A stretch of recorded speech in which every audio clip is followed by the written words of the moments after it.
River is a film directed and written by Taylor Sheridan. If you don't know who Taylor Sheridan is a man who wrote Sicario, which was one of my favorite films of 2015. He's also the man who wrote Hell or High Water, which I didn't see last year, but then I saw this year, and then I was kind of like, oh, well, if I had seen it last year, then it probably would have gone on my Justice League. And this film stars Scarlet Witch and Hawkeye, and okay, fine, I'll call them by their regular names, Jeremy Renner and Elizabeth Olsen. It tells the tale of how a young woman is raped and murdered out in the Wind River Native American Reservation, and how a young FBI agent, played by Elizabeth Olsen, has to go out there and investigate the shit. When she's there, she meets Jeremy Renner. Jeremy Renner is a local hunter with family ties and connective ties to the area. Who raped and murdered this girl? What happened? How did it play out? And that's basically what the movie is. There are some movies that hit you in the head, like challenge you from a cerebral standpoint, and then there are other movies that challenge you in the head in a different way that like tap into that sugary part of your brain that's like, yeah, popcorn, chips, yeah, entertain me. Movies like Hitman's Bodyguard are designed for that. They're just designed to entertain you. This is a movie that hits you in the heart. This is a movie that goes for the feels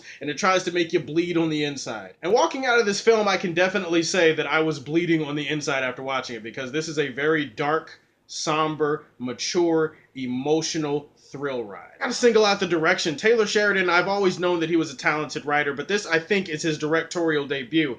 And he kills it, man. He directs the absolute shit out of this movie. I'm just talking about the shots. I mean, yeah, cinematography-wise, the movie looks great. He has a lot of versatility in the type of shots that he likes to use. He uses long takes. He uses wide takes. He has some great close-ups. I love pretty much every frame of this film and how it was composed from a shot-making standpoint. But I really love the way that he takes his time with the character building and with the suspense in this movie. Part of that is aided by the great musical score here. The musical score in this movie is very haunting. It's very somber. It's very heavy. It's one of those musical scores that you listen to on a really sad, rainy day, and it's not to make you more depressed or anything. It's this type of music that sits with you for a while. Everything from the music to the directing to the cinematography, all of that is top notch. But let's talk about the performances real quick. Jeremy Renner is an actor who I've liked for a few years. I don't know if I've ever been blown away by him in anything. I did really like him in The Hurt Locker. Honest to God's truth, hand on the Bible, this is one of Jeremy Renner's best performances. In fact, he was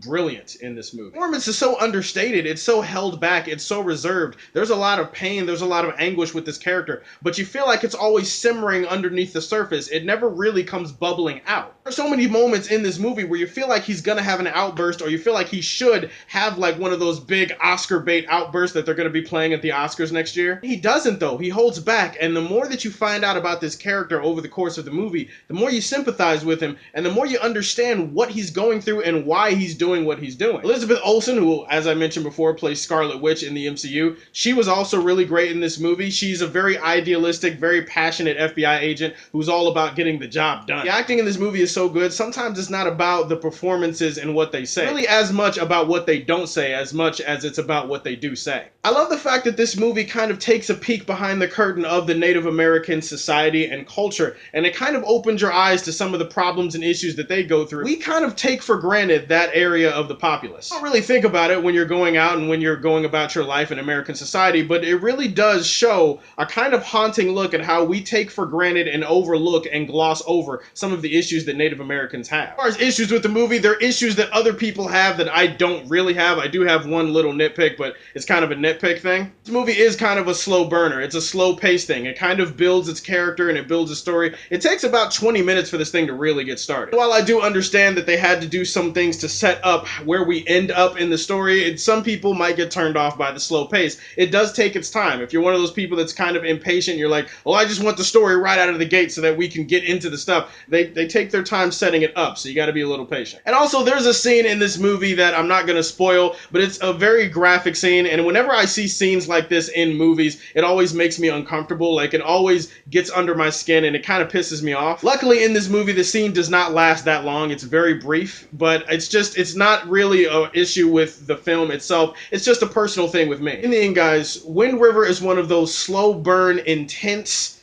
suspenseful murder mystery thrillers that is going to sit with me in my heart and in my head for a very long time. I loved almost everything about this movie. I can't recommend it highly enough, and you know exactly what the fuck that means. Wind River, as far as murder mysteries go, gets the Superman Prime treatment. No question. Guys, I know it's in limited release right now, and it might not be playing at every theater around the country, but if you have a chance to go see this movie, please go see this movie if you're a fan of great writing, great acting, and great directing. Please like and subscribe to the Superfan Show. Follow me on Twitter at superfan_K, and if you like what you see, tell me how you feel, and stay tuned to hear more from the Man of Steel. Peace.